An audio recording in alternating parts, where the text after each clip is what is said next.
দ্রব্যমূল্য বৃদ্ধির কারণ হিসেবে মধ্যে থাকা সিন্ডিকেটকে দায়ী করেছেন কনজিউমার অ্যাসোসিয়েশন অব বাংলাদেশ ক্যাবের সভাপতি AHM শফিকুজ্জামান।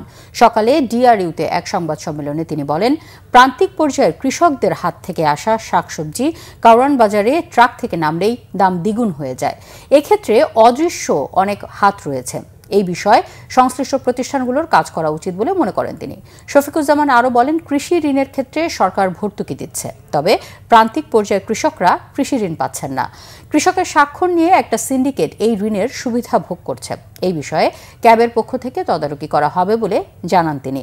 আগামী 1 বছরের 16টি বিষয়ে কর্মপরিকল্পনার কথা জানান ক্যাবের সভাপতি AHM শফিকুজ্জামান। বলেন, দেশে সকল ক্ষেত্রেই আইন রয়েছে, কিন্তু সেই আইন মানা হচ্ছে না। কিন্তু অনেক বেশি কষ্টে আমাদের উৎপাদন করতে হয়।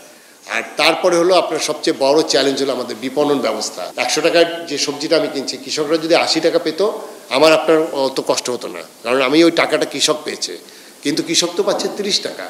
মাঝখানে 30 টাকার জিনিসটা আমি ভোক্তা হিসেবে 100 টাকায় কিনছি, অর্থাৎ 70 টাকায়। 70 টাকা কোথায় গেল? 70 টাকা তো ওই যে পথে পথে পথে পথে যাচ্ছে।